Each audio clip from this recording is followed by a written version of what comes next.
না, মুখের আওয়াজ হচ্ছে।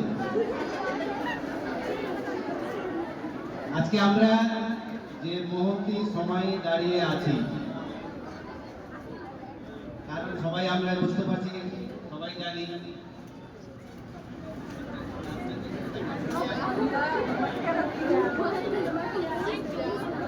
সেই কারণটা কি। তোমাদের উপায়দা বলতে আমাদের উপায়দা কেমন হতে পারে। তোমরা যারা ক্লাস 5-এ পড়ছো, 6 গুলো কি তোমাদের দাদা, 6-এ পড়ছো 7-এর গুলো দাদা, যারা 7-এ পড়ছে 8 গুলোকে দাদা বলছে, দাদা দিদি বলছে, 8 গুলো 9 দিকে বলছে, 9 গুলো 10 কে বলছে তো। যারা সিনিয়র তারা দাদা তো। তোমরা যারা 10-এ পড়ছো, আগে বলছো উপায় পড়ছিল 10-এ, যদিও বা আমাদের এই স্কুল থেকে মানে বয়সবাড়ি ব্রাইট ইনস্টিটিউট এখান থেকে দেয়নি। নার্সারি থেকে ক্লাস 6 পর্যন্ত এখানে পড়েছে। নার্সারি পড়েছে সুজাপুর ব্রাঞ্চে, নার্সারি কেজি 1, 2, 3, 4 পড়েছে আমাদের চাষপাড়া ব্রাঞ্চে, ক্লাস 5, 6 পড়েছে এখানে, তারপরে মিশন আর আমাদের চাষপাড়া ব্রাইট, বয়সবাড়ি ব্রাইট, সুজাপুর ব্রাইট মিশনের একটা অবিচ্ছেদ্য অংশ, একই সিলেবাস।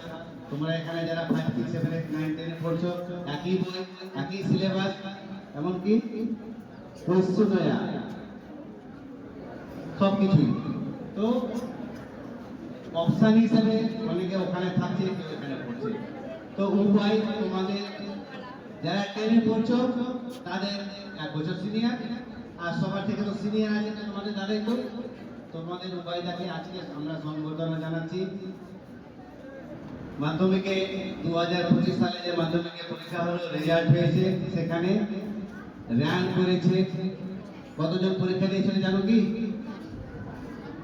তোমাদের ক্লাসে পরীক্ষা হয় 5, 6, 7, 8 এর পরীক্ষা হয়, এনুয়াল বা হাফ ইয়ারলি রেজাল্ট হয়, আমরা পুরস্কার দিই। কতজনের মধ্যে?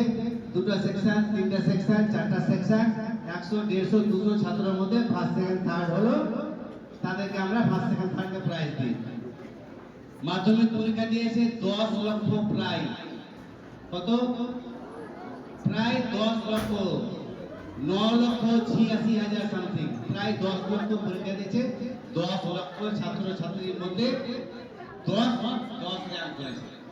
এটা আমাদের ব্রাইটের গর্ব, আমাদের এলাকার গর্ব, গ্রামের গর্ব, আমাদের ডিস্ট্রিক্টের গর্ব, সব জায়গায় আমাদেরই গর্ব। আজকে উভয়কে আমরা এখানে শ্রদ্ধা জানাচ্ছি বা ওকে বরণ করছি। আমাদের আগে উভয়ের সঙ্গে দেখা করতে অনেকে এসছে, তার মধ্যে আমাদের পশ্চিমবঙ্গের মন্ত্রীরাও বাড়িতে এসছে। তো মন্ত্রীরা শুধু উভয়ের বাড়িতে যাবে, তোমাদের বাড়িতে যাবে নাকি? অবশ্যই যাবে। আজকে উভয়ের রেজাল্ট ভালো হওয়ার পিছনে কারণগুলো জানো কি? কারণগুলো উভয় নিজেও বলবে, আমি 2-4টা যেটুকু জানি সেটুকু বলছি। উভয়ের আজকে রেজাল্ট ভালো হওয়ার পিছনে যে সমস্ত কারণগুলো ছিল, তার মধ্যে যেগুলো মেন পয়েন্ট সেগুলো বলছি। যে লেখাপড়ার প্রতি তার ভালোবাসা ছিল, লেখাপড়াকে ভালোবেসে লেখাপড়া করেছে। জোর করে চাপিয়ে দিলে লেখাপড়া হয় না। লেখাপড়াকে ভালোবাসতে শিখো, ভালোবেসে লেখাপড়া করো, ভালোবেসে পড়ো, তাহলে পড়তে ভালো লাগবে। ভালোবেসে পড়েছে, যখন পড়ার প্রয়োজন তখন পড়েছে, যখন খেলার প্রয়োজন তখন খেলেছে, যখন মোবাইল দেখার প্রয়োজন হচ্ছে তখন মোবাইল দেখেছে, যখন টিভি দেখার প্রয়োজন হচ্ছে তখন টিভি দেখেছে, ঘুরতে যাওয়ার প্রয়োজন হচ্ছে ঘুরতে গেছে, কিন্তু প্রয়োজনের অতিরিক্ত কোনো কিছু করেনি। স্কুলের শিক্ষকরা, স্যাররা, ম্যামরা যেভাবে পরিচালনা করেছে সেভাবে পরিচালিত হয়েছে। বাড়িতে গার্জেন হিসাবে বাবা মা যেভাবে করতে বলেছে, যেভাবে কাজ করতে বলেছে সেভাবে করেছে। কারোর বিপক্ষে গিয়ে কোনো কাজ করেনি। আমরা যখনই নিজেদের মেলমালি করি, মোবাইল দেখতে নিষেধ করে বাড়িতে গার্জেনের সঙ্গে ঝগড়া, মায়ের সঙ্গে ঝগড়া, ভাইয়ের সঙ্গে মারামারি, মোবাইল নিয়ে এলো তো আমাকে মোবাইল দেয় না, মারামারি লেগে গেল, হয়তো ভাই বোনের। এটা উভয়ের মধ্যে ছিল না। তোমরাও যদি উভয়ের মধ্যে ভালো রেজাল্ট করতে চাও, উপায় করেছে